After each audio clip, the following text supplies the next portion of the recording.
It's always miserable for the first. It's just terrible. I think that's all across the board. I don't think that's just homeschool. I think in public school, it's not wonderful to get kids back into a schedule either. Yeah. Yeah. So, We just don't see it because it's they're gone, and so we don't see how miserable it well, is. now when they get home, they're tired and ornery and all that. Right. But we've had the last 2 weeks, and then we've had something where we've just been exhausted. It's not like we have any other symptoms other than sheer exhaustion at well, it's random been. parts. I think the reason I think it's a little bug going around is because Ari. Well, whenever Ari lays down, like on her own volition, and is like, "I'm so tired," I know that she's sick, like Right. instantly, and she would do that on and off again. And Lydia always acts like that, but she kind of did that around the same time, and then I felt that way, like I'd be going fine, and then all of a sudden feel like I got hit by a Mack truck and need to lay down, and then it would go away and happen again, and that's been all week on and off. I couldn't even make it through my gym class today. I had to leave like a loser.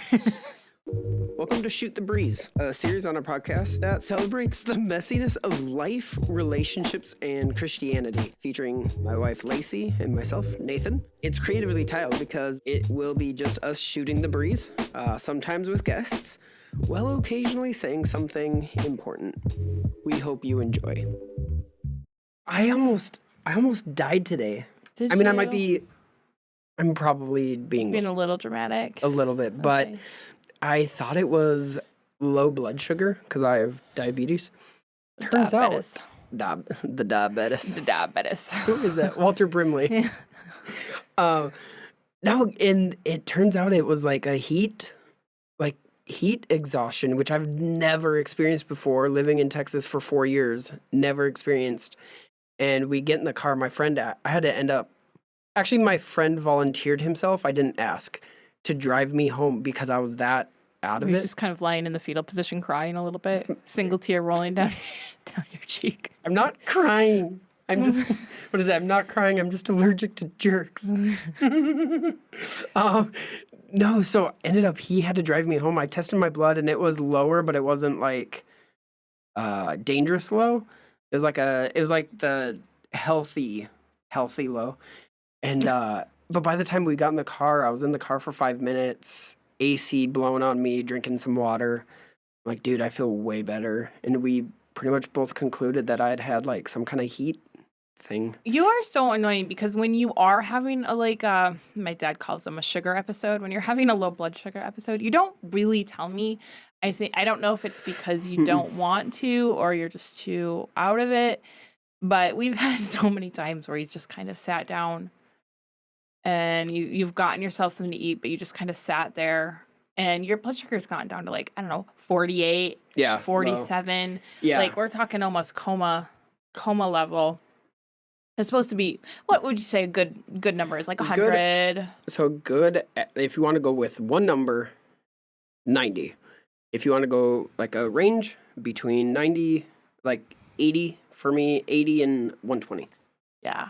So you've had all the way from, like when you 40 to what were you when you got checked in a few years ago? Like 700 or 800? Yeah. It was anyway. It was bad. Yeah.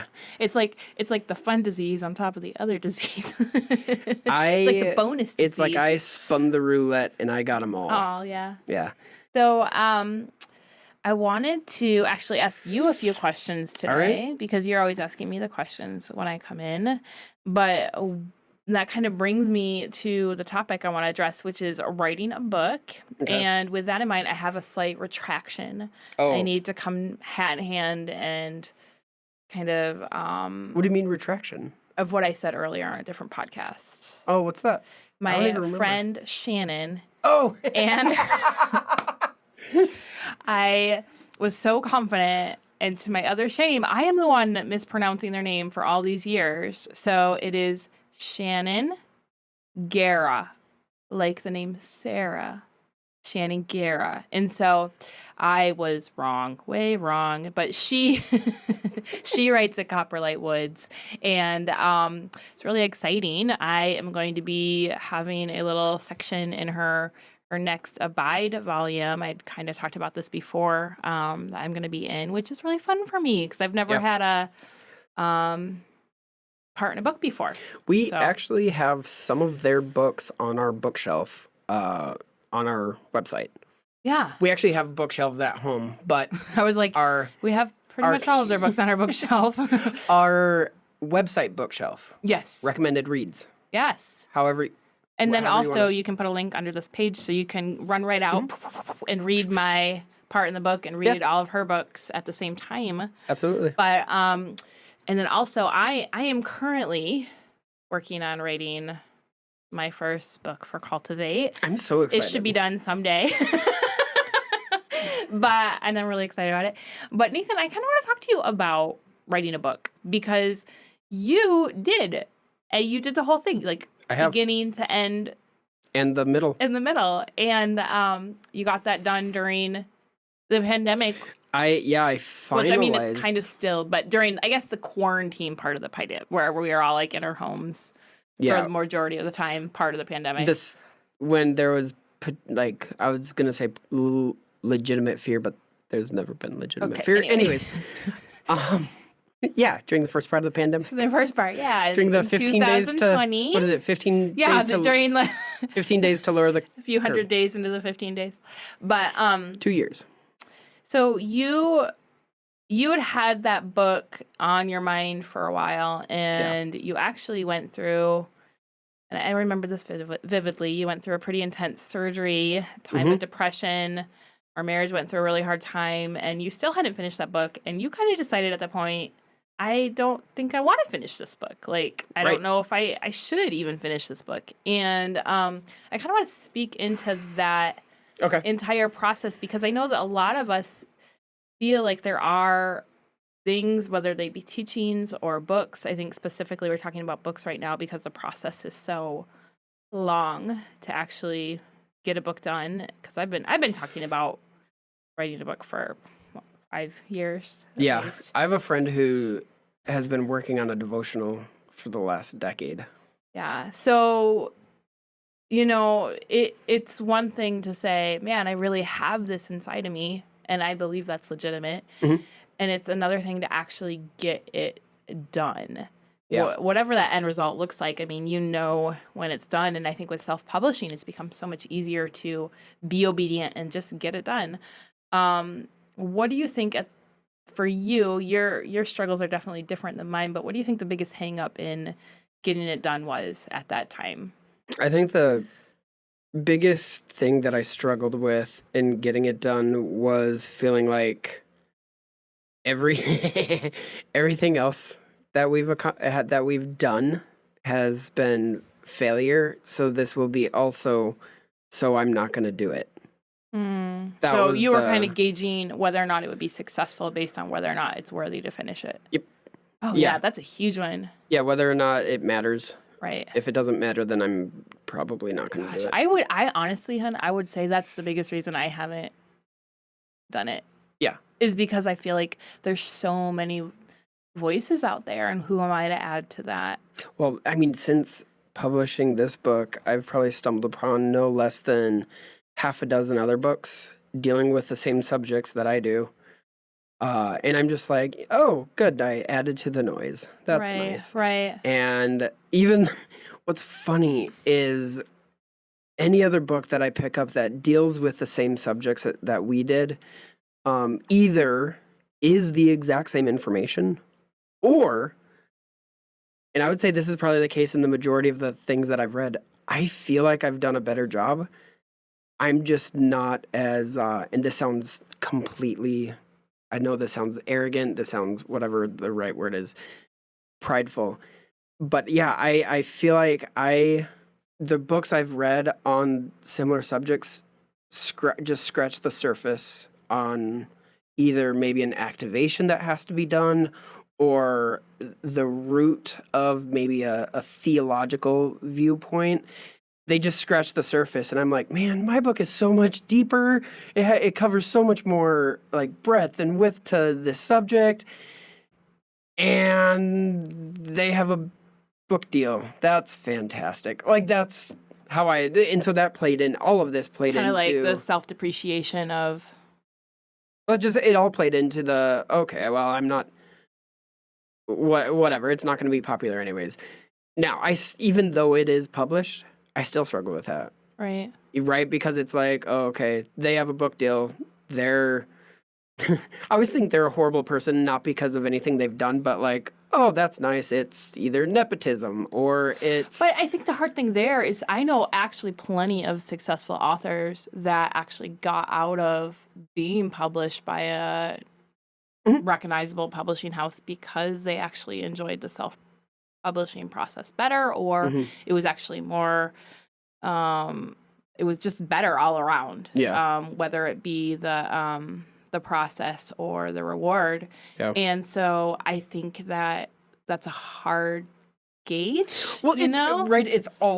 It is all perception. Right. None of what I'm saying is fact. It's just my perception of things, right? So you have a son whose dad is a popular pastor, so he publishes a book. Boom! Immediately, he has 100 million sold, or whatever, 5 billion. You know, but that's the thing is I feel it's all perception. I know God told me to write this book. He told me to publish this book. He specifically said, finish it, during the time that walking through a depression. But again, you still gauge, yeah, but I've only sold 250 copies or whatever it is, right?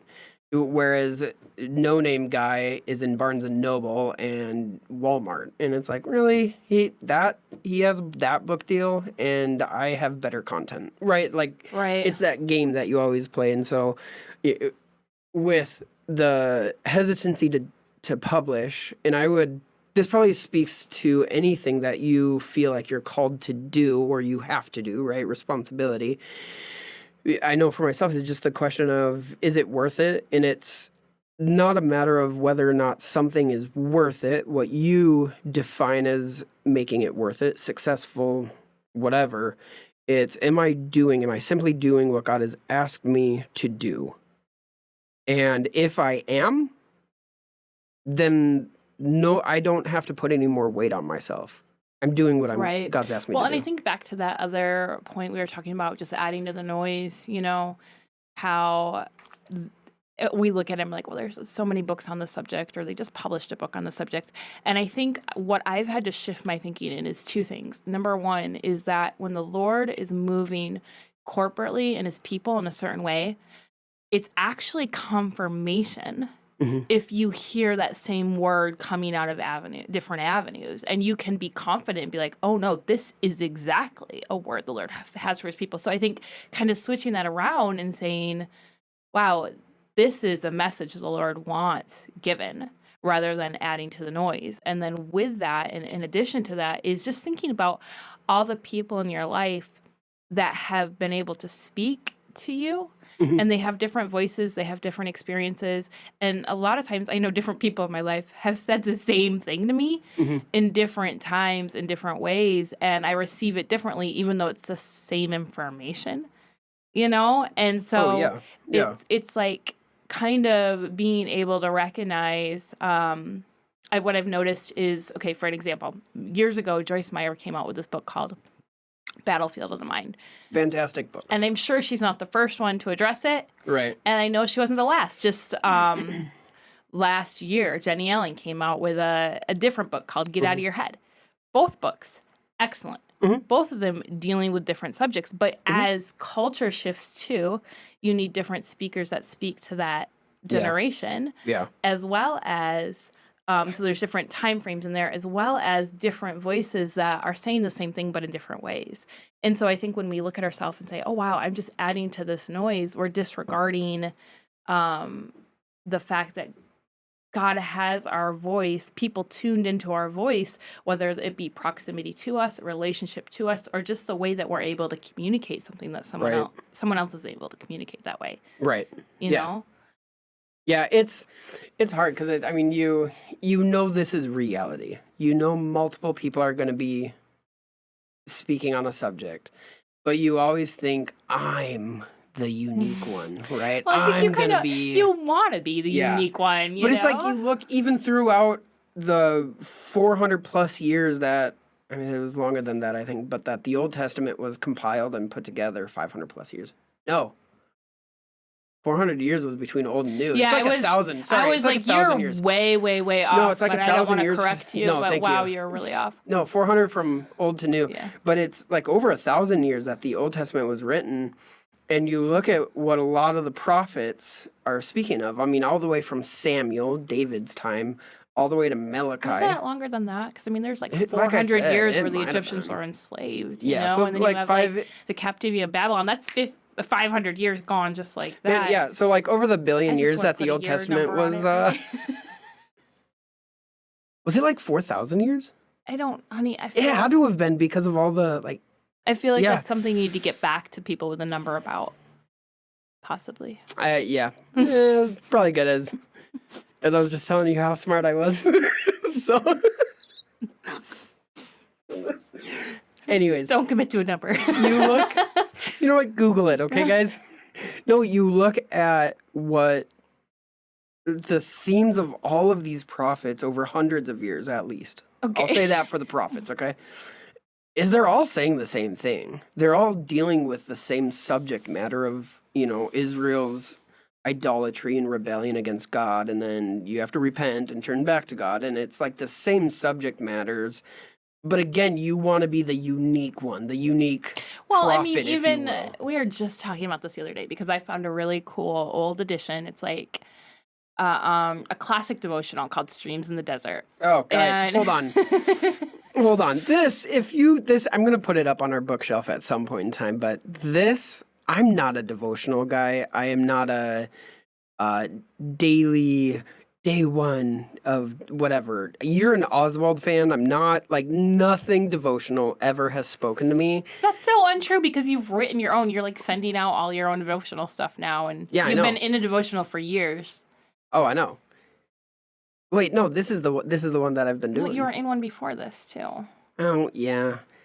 Whatever. Anyways, so Streams in the Desert, if I could recommend one book for the rest of your life outside of the Bible and A Purpose-Driven Life, Streams in the Desert. Purpose-driven life, really. It has to be. That's up there? It's the second most sold book in the world other than the King James Bible. Okay. But yeah, so I found an old copy, and they've updated it, I think, in the last 20 years or so. They've come up with that updated edition, which I'm sure is great. But this is the old, one of the originally published versions, and it has the old vernacular and everything. And so it's like we're just really enjoying it, but at the same time noticing, like, nothing that we're dealing with, the mindsets, the struggles, the circumstances, even if you have a modern spin on them, nothing is new. And people, then struggled with the same things they struggle with now. And truth is truth, And so it's like, I do believe that God calls different people out of generations to speak to those things in a unique way that speaks to that generation, but it doesn't change the information. Truth is truth, right? So even the idea that I have something unique to say, that doesn't really go along with the idea of truth being truth, because even though I might be saying it culturally uniquely, doesn't mean the truth is any less true than it was 100 years ago. It's speaking to where your culture is at, where your people are at, where even your sphere of influence is at, right? Right. Recognize that your sphere of influence, there's only a handful of people that have a sphere of influence of thousands, millions.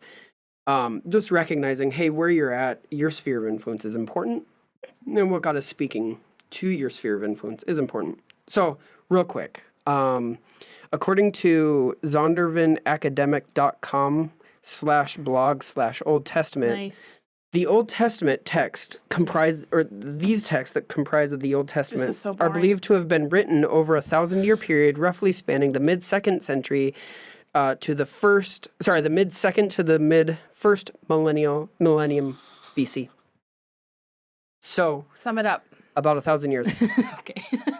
One source, 30 seconds. There we go. Listen, here's the deal, is I actually didn't Google it. Apparently, I Binged it, and Bing is accurate. So, whatever Bing says. Always. So back to your book Yes. and the writing process. So I think, just talking about what held you back a little bit from wanting to finish it. Once you...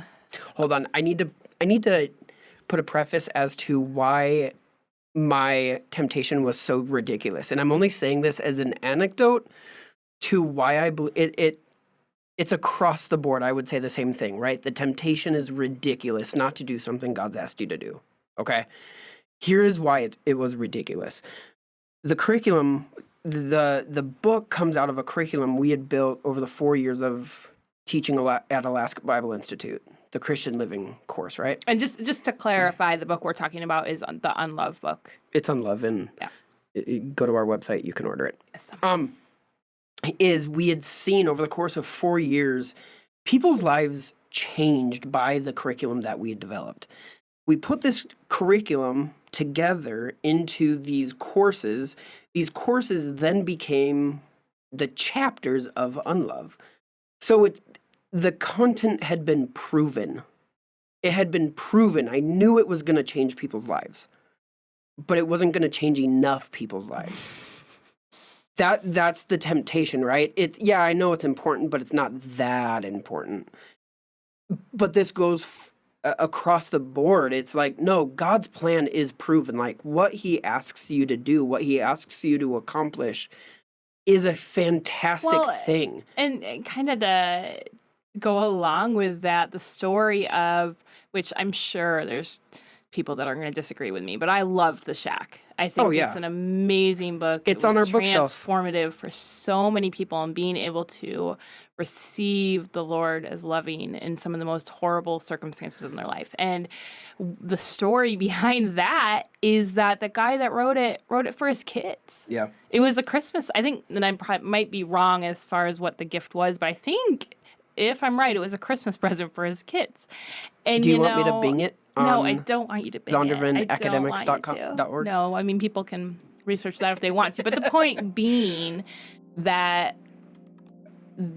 book was only meant to be a little gift for his family, and it turned into something that revolutionized people's ability to receive the love. I mean, you can speak to that. That was something really influential in your life to be able to... I hated the book. Thank you so much for listening to our podcast. This is one of the many resources we make available for free at our website, cultivaterelationships.com. Our resources have helped people grow in their relationship with God and others. We've seen people set free from uncontrollable anger and paralyzing fear. We've witnessed estranged family members be reunited after working through our Freedom Booklet. We've helped people build healthy relationship and coping habits through our coaching videos. And all of these resources are made available for free because of the generous support of people like you.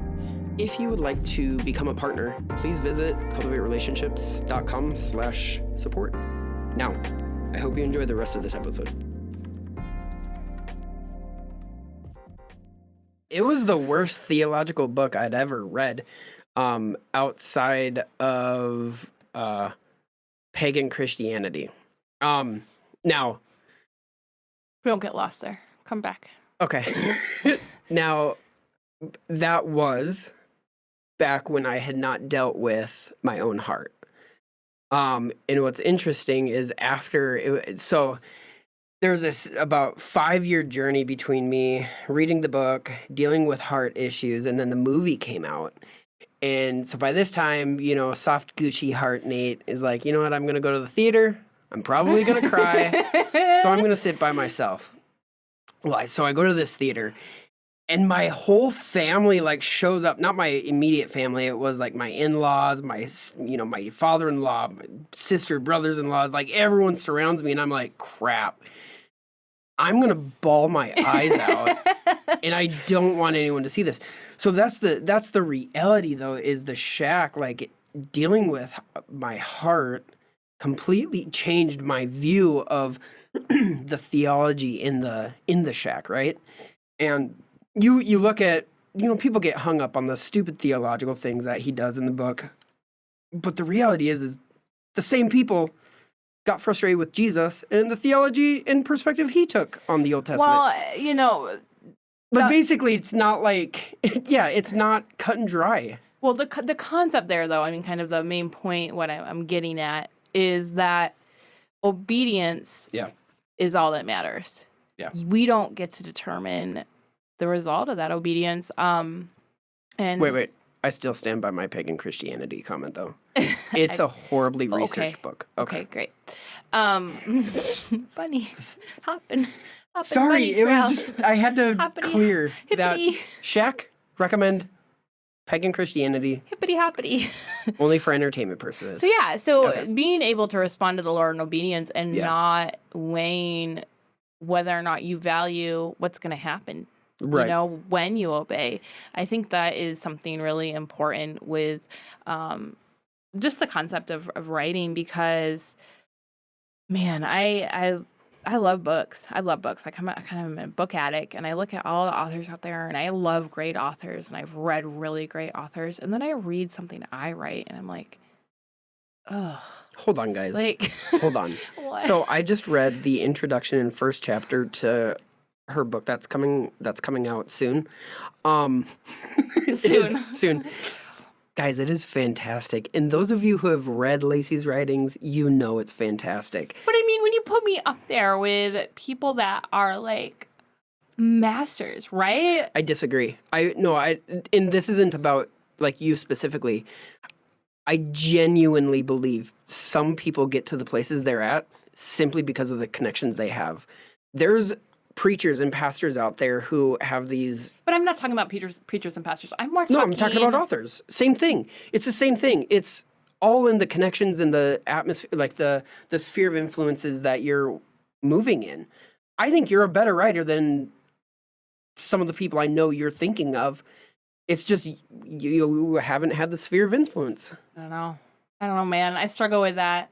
Okay. I do, because, yeah. Anyway, so being able to put your self-doubt aside and actually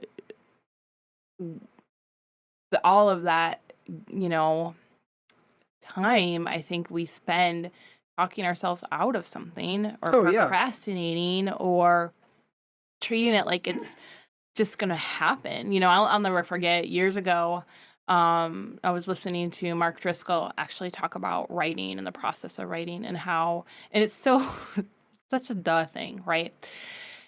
But he's like, I have to make an appointment to go and write, just like I'm making an appointment with a person.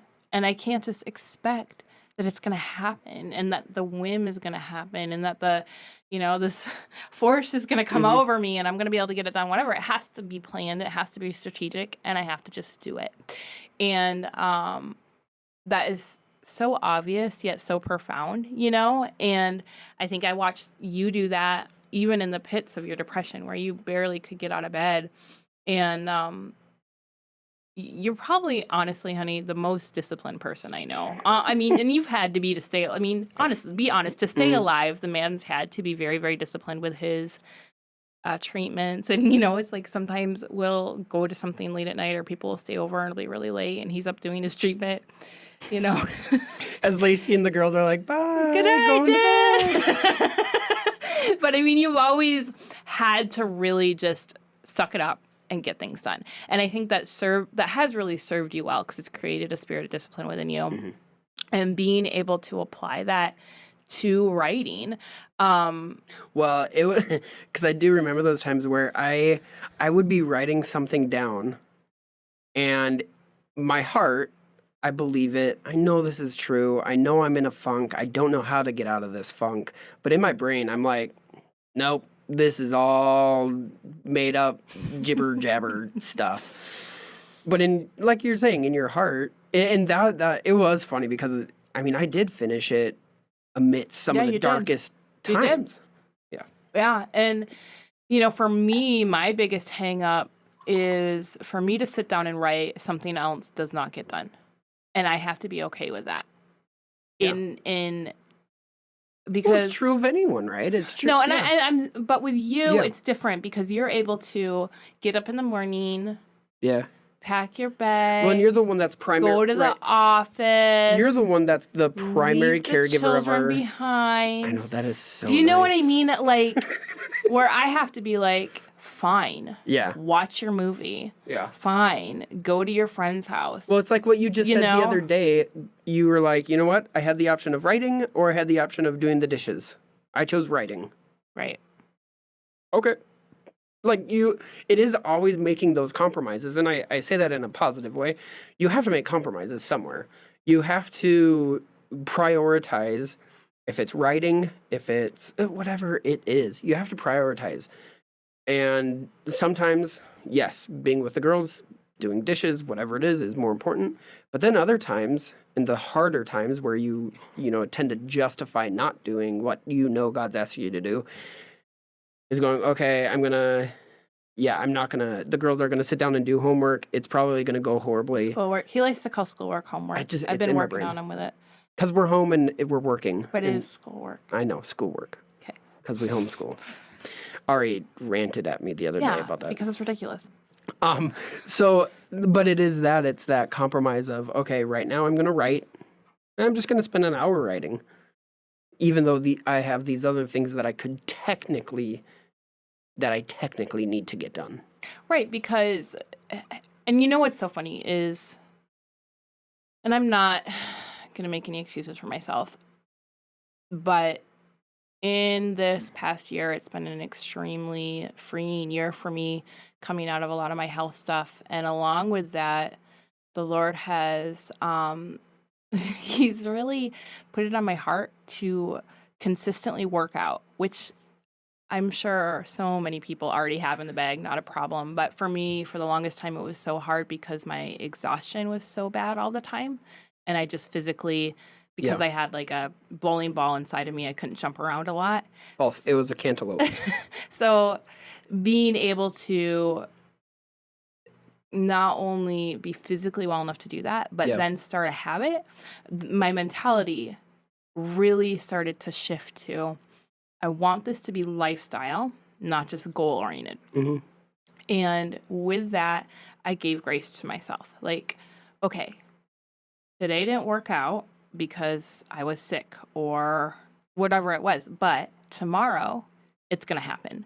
And it's this balance of discipline and grace so that it can become lifestyle. Because if you're too disciplined, and hear me out with this, you can become too disciplined to the point where you burn yourself out, and you can become too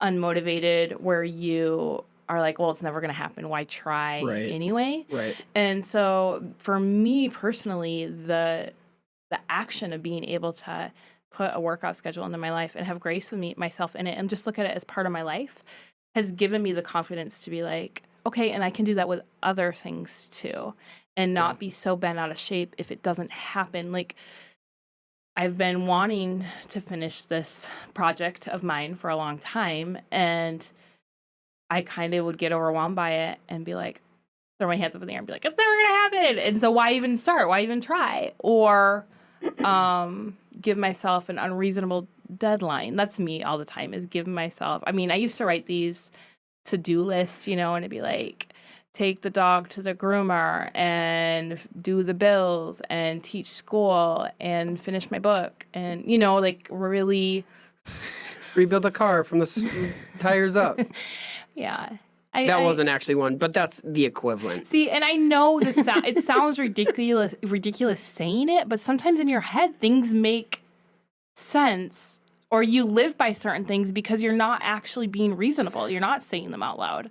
So the reason I keep bringing up not just a book, though, it is in every area of your life, whatever it is, God is asking of you to do, right? Because you and I both, individually, you and me, friends of ours that we know, we all have these things that we, first of all, want to do. Second of all, some things are, hey, I know God is asking me to do this thing. But we all have these areas of our life that we feel like we can't give up because they're important, but they are preventing us from doing this thing that God has asked of us. What we want to do also. Right. I want to put both in there. And this is why it's so important of you have to make compromises, right?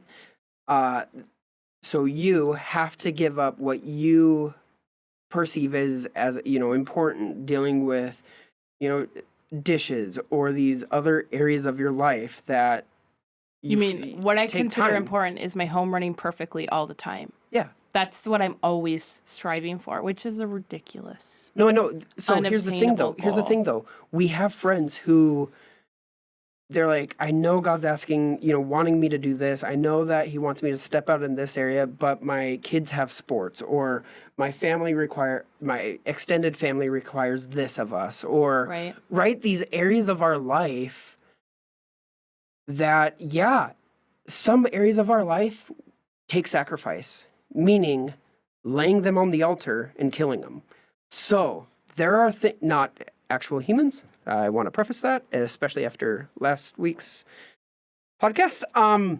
What I mean is there's these areas of our life that we do have to lay down, right? And it's recognizing maybe my family is too busy and we need to pull back and have some incredibly boring times at home so that we can all accomplish what God's asking us to accomplish. Maybe it is releasing, really putting on the altar, killing this expectation that my home is going to run perfectly. Right? Whatever it is, we all have these things that you have to release. We have to sacrifice. We have to lay on the altar and go, okay, God, this is yours. Right. I have to give this up so that I can accomplish what you're asking of me. Otherwise, all I am doing is getting frustrated, disappointed with what's not happening, with what's not being fulfilled. And then it just now is another part of my to-do list. And I think you said it well the other day. We were talking about it was like ministry and meetings and all of that, where how oftentimes we'll have people say, man, I know you're so busy, if you have time. And part of it is, we have things that we're doing, homeschool, coming up with ministry resources, being with our girls. But then other times we're not busy in the sense of doing, but we are busy. Right. We're resting. We're recouping. We're, being with alone with our family. We're not busy. We just aren't going to take time to do something else. And it's recognizing that sometimes we have to, again, it's sad. Well, and you don't have to be busy stacked to the point of exhaustion to say no to somebody. That's what I'm saying. Is sometimes we have to say no simply for the sake of our soul and our mind. Like, there's things that you and I, and especially I would say within the last year, where we've said no to a lot of things, not because we have a reason. Not because we don't have something else to do. It's because... Right. Well, it's that assumption. The only reason you won't do this thing is because you don't have the time to do it. And it's like, well, there's more than that. There's more reasons to not do something other than I don't have the time. And I think that you need to give yourself that grace in your life, because good is the enemy of the best, right? And if you're stacking your life with too many of the good, you miss the best. So, and I'm saying all of this, I'm ranting all of this, is because whatever it is God's asked you to do, He's not going to give you more assignments than what you can accomplish. What He's going to do is give you assignments and see what you're willing to sacrifice. That's good, honey. You know what I'm saying? Like, He's going to give you, hey, here's what I want you to do. Yeah, but I have all of this other stuff. Yeah, I know. I've not asked you to do all of that other stuff. I'm asking you to do this thing. Yeah, but I have appointments and commitments. But realistically, you're like, hey, you guys want to eat tonight? Like, what? You do look at that stuff and you're like, hey, you don't want us, whatever. People are like, I was talking to someone the other day and they're like, I actually have to go to my job. And, with that, the Lord knows that too.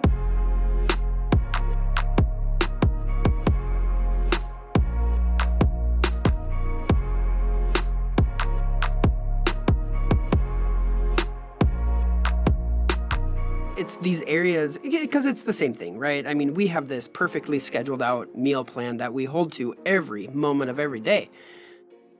Not true. This last week, we've like tapped out on our meal Well, plan. I planned it. I planned the meal plan. I feel like I did.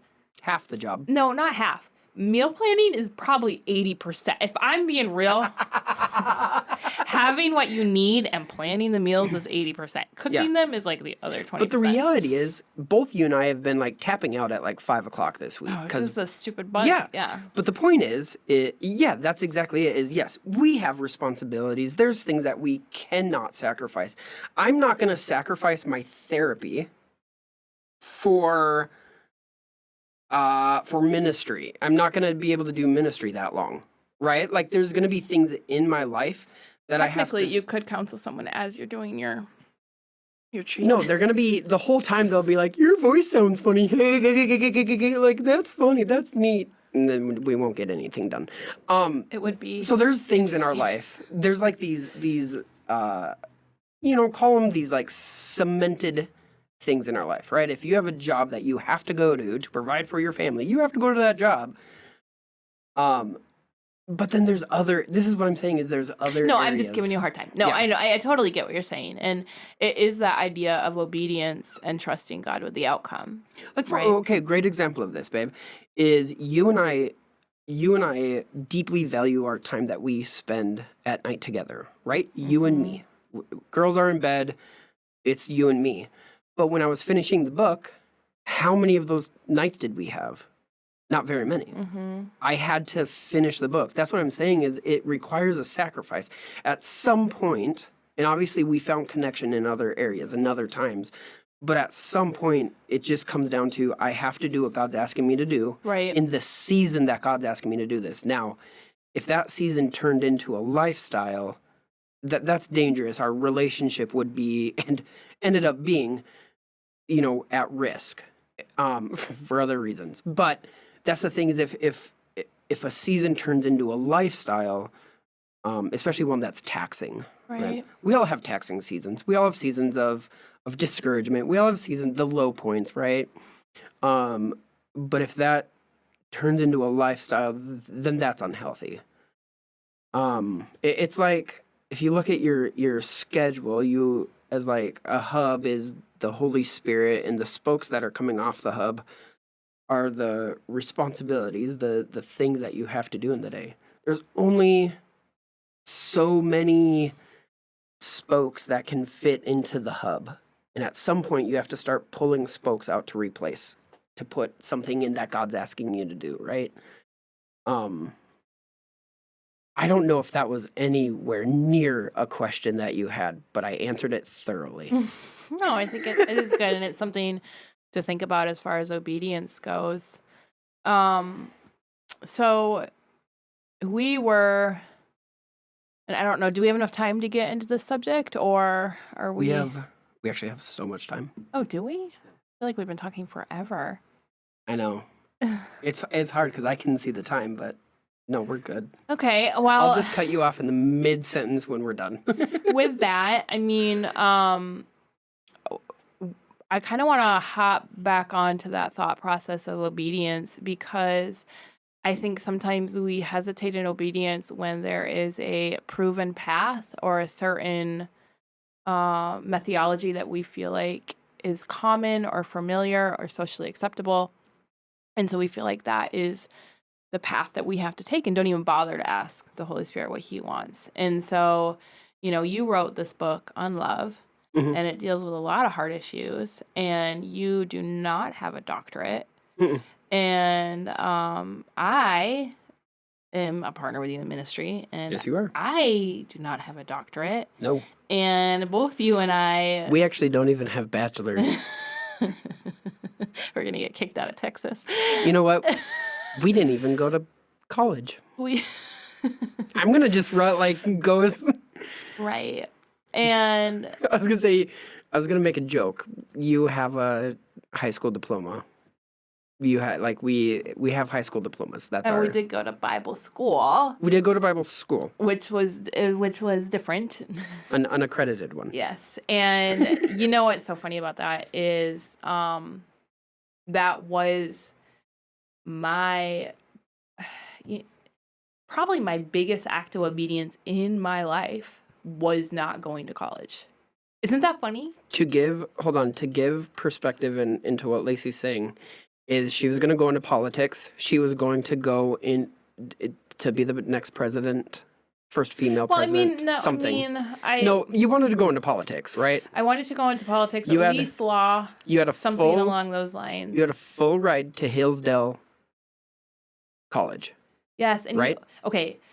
It's complicated. It wasn't a full ride in the sense of like they called me up and were like, "We need you." But I had a complete because of scholarships, everything you had. I had it completely. I mean, I think within $1,000 or $2,000, I had it. But the point is, like the most prestigious conservative political college in the U.S. That's not in the U.S. Mm-mm. In the world? No, Universe. No, stop it. Galaxy. Stop it. You're making this too big of a deal. So it is a small liberal arts college in Michigan. Their marketing is much better now, so you probably have heard of them. They actually right now have a free constitutional course for all you homeschoolers called 1776 that you can download, and they're making their lectures free because they're awesome. But I had wanted to go to Hillsdale since I was, I don't know, something ridiculous. Your like entire 10 and your 10 entire years old. And your entire family, in terms of like grandmas, grandpas, like I did not go to Hillsdale. All educated. Yes, my grandparents were in the public education system. They all went to Central Michigan. That was and deeply valued education and secondary, post-secondary schooling and all of that. Yes, which I did too. I valued that immensely. No, I know. So I'm kind of putting on the weight here of to listen to God and say, no, I'm walking away from that to pursue a non-accredited Bible school in some podunk small town in a far-off land. Illinois? Alaska. Well, Illinois was before Alaska. Well, that is also... Which, if you want to hear about that, you can listen to our... Cultish episode. Good night. So none of these examples are fantastic. You know, but I think that goes back to what I was saying about you have these things, and because they're so acceptable, or you feel like they're so... I'm making quotation marks with my fingers, wise, we tend not to even ask the Lord about it. We just plow ahead. Like, this is the only way. And I'm not saying that I have all the knowledge of somebody who has their doctorate or master's or bachelor's or whatever.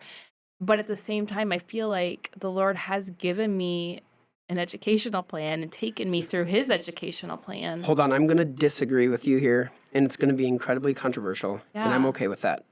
I disagree with your statement that you don't have the knowledge that someone who has a degree has. How many, serious question, we've had counselors come through the Cultivate program that we have and have said, because of this program, I'm now a better counselor. Like, these are things that people have said, and it's not because we're so fantastic. It's because God has anointed us with a gift. And that's kind of what I'm getting to, is that... Because I don't want to discredit anybody from their work they've put into getting these degrees, or even the people that God has called and said, you specifically need this. Because some fields, like I've told my girls, we've talked about this extensively, like to be a doctor, you need to go get a doctorate. Like you need to be a lawyer. Like there's certain things where it's non-negotiable. And we live in a state that's very, very, very pro-education, to the point where one of my daughter's friends told her that it was a requirement to go to college, and the kids were believing this 100%. And thankfully, our daughter was like, no, it's not, not at all. But you know, and so I'm not knocking. No, I'm not saying at all. That. But what I'm saying is that, you know, and guys, I have spent 20 years going back and forth in my mind about this. Like, was that the right decision? Not that I doubt that I heard the Lord. I think it is because sometimes it's hard to stand up against wisdom, worldly wisdom. The only times you've doubted whether or not you should have gotten a degree, particularly in the field that we work in, whether you want to call it self-help or coaching or whatever, coaching, Psychology, whatever it is. The only times you've doubted that is our lack of perceived success, right? Maybe if we had the degrees, people would, be more inclined to use us. Which, I Or mean, I think it's obvious what? that statement, having degrees opens doors for you. Yeah, no, I know. Okay. But that's not what God's called us to. I know. And I would say, never mind. That, you made me lose track. Well, and the second reason I would say for myself why Yeah. I've doubted it Oh, yeah. is because, I mean, I just get scared sometimes. Yeah. Like if you kick off and go see Jesus, like Would it be like one of those Enoch things or like Elijah? dead, definitely dead. Oh, not like a chariot of fire? Come on. Sorry. But just that fear that I should have made better arrangements. But Sure. it's like I think back in that time of my life and I know that I made the right decision. Right.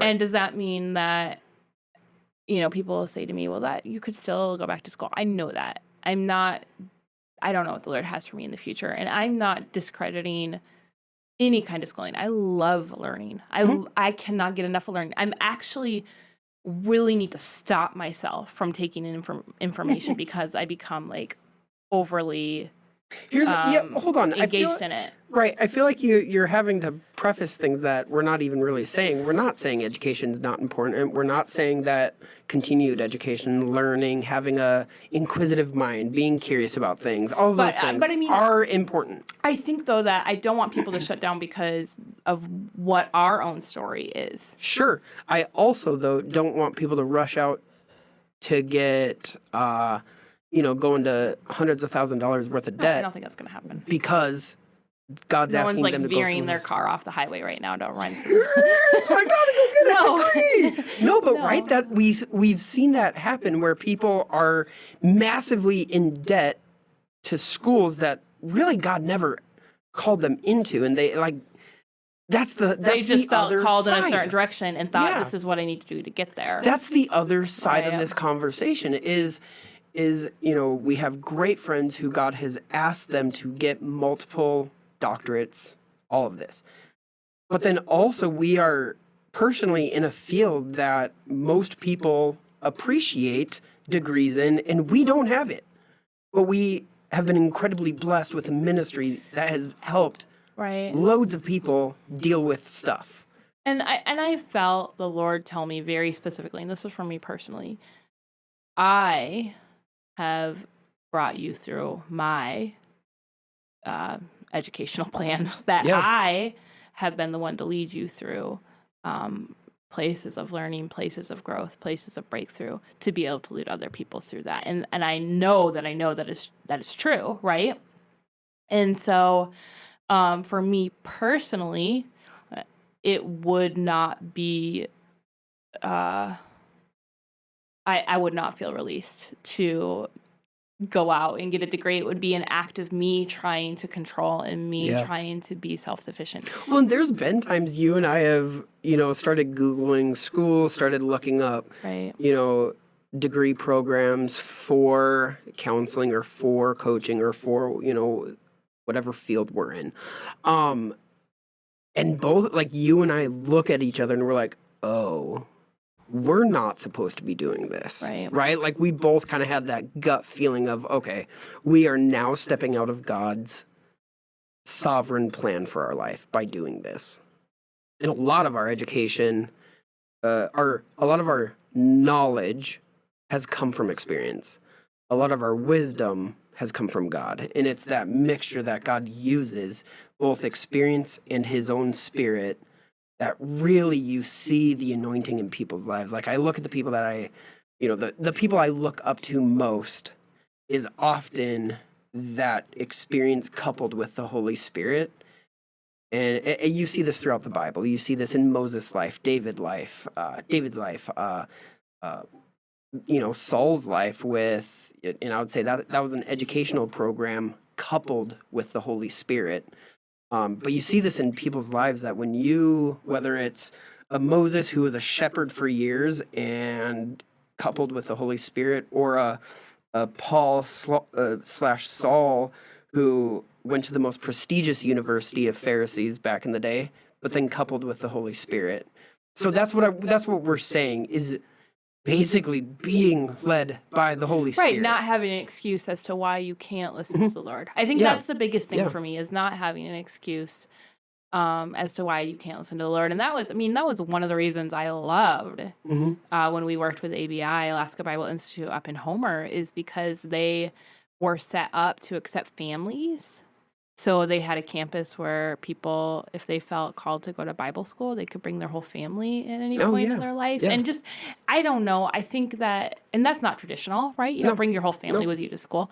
They have a fantastic park. They just remodeled their apartments. Right. They're a just, great I don't know. school to go to. I like it when we can sit there and we can trust the Lord for what he's leading us into and not let barriers stop us, you know? And by barriers, I want to a synonym, a Christian synonym. I have a reason why I can't do that. There's a reason right now that it's not a good time for me. We're just in a busy season of our life, and our kids are doing this, we're involved in this. It's just not a good time for me right now. I know what God's asked of me, but I have a few things financially that I want to put into place, and then I'll be freed up to do that thing. God's called that me right there, to pause on that. I personally have watched somebody say that and end up walking away from the Lord after a season. Yep. And so that, to me, I think should red flag you a little bit. Let me just dig down into this a little bit further. If there is anything you need permission from to obey God's calling on your life, that is an idol. Ultimately, it's demonic, and you will not follow God's call on your life. Right. I mean, that's a quote from Eric Johnson. He says, anything you have to ask permission from in order to obey God, that is an idol. Yep. So if it's finances, well, I need to have my finances. I need to have permission for my finances to be in a place that I'm secure. Then I can follow God's call in my life. Finances are your God, not God. And so that's a huge one. I know for us that, man, we've done some crazy things because we felt like God asking us to do it. Yeah, and sometimes, in terms of what other people may view or perceive your choices and decisions, some of them might be, Nate and Lacey, that's not a wise thing to do. Okay, but we are in complete agreement with you. Yeah, we agree. We're not disagreeing with that statement, but we're also, we're going to default to trusting what God's asked us to do. And you know what, even if it's a utter failure, I'm believing we were doing it, trusting God's voice. Well, and I'm okay with that. It's kind of like giving, right? If you feel the prompting of the Lord to give, I've always landed on, it's better to do it, and maybe you're wrong, and God's still going to catch you, rather than you don't do it. Yeah. And then you're like, and how God catches you, more than likely will not be how you want him to catch you. So. What do you mean? Because I meant like God catches you like in safety. Yeah, no, I know. Oh, I agree. Oh, okay. But even if I fail, I already have expectations as to how God will redeem that. Right. And even those expectations may not be how God redeems it. So anyways, did you have any other questions about writing? That was a long bunny rabbit trail off of that. No. You said you wanted to talk about education, so I just wrapped it into. Oh, wow. Hey, good job, babe. Did you not even realize that the whole time we're talking about it? Yeah, no, I realized it. I saw what you're doing. Did you? Because I feel like you're just coming into the into the room. I didn't. I wanted to circle back. To what? You started off with to the back. Writing. Back to the book. Okay. Yeah, I was circling back. We need to work on your segues. You need to not be so judgmental about my segues. You know what a dream I've always had of? What? Is owning a Segway. Gosh, they're so bad. Ari has a hoverboard. You can just use her hoverboard. I do, and it's fantastic. She's want like one. she's like a magical unicorn on that hoverboard. She'll just like hover around the kitchen and Her and I will take it to the church and have so much fun just like zooming up and down the hallways. We'll play tag, and the person who like we'll switch off who's it or who's the hoverer. tagger, and we'll depend who's the hover. Anyways, Christmas present for anyone interested. I would appreciate you a want your own hoverboard hoverboard. so that I could play with my daughter more. Interesting. Weird. Babe. This has been a fun podcast. I have no idea what the theme or topic should be. Obedience? Ooh, see, Why was that hard? this is why I married you, is for your brains, My non-degreed brains. amongst other things. Anyways, thank you so much for talking and asking me questions. Yeah, for sure. I'm usually like between interviewing guests and you. I feel like I've been the question asker. You have been. I love it, but this has been nice because I haven't had to prepare anything. Good. Good. Oh, guys. Well, thank you for joining us. I'm going to Yeah. bring this train into the station because Nathan's meandering around the field a little bit. So we appreciate you joining us. And if you haven't had a chance to read his book on love, it is available online on Amazon and also through our website. And I'm sure that if you got that, it would really bless you. Has a lot of stories. Like if you're wondering a lot about our own story, man, a lot of over half the book is just our story. You know, things that we've gone through, anecdotal things to kick off some of the theological points or ideas. So please feel free to look it up. cultivaterelationships.com/resources. You'll be able to find it there. Amazon. Don't search Amazon for unlove. A lot of crazy stuff comes up. Just go to our website. Yeah, it's basically anything with love in the title. Okay, so just here's the directions. cultivaterelationships.com/resources. That's what you want. That's what you want. You'll find it there. You'll find a link. All of the safe protective things nothing bad will come into your eye sockets. So, wow. Okay. Thank you so much. Goodbye.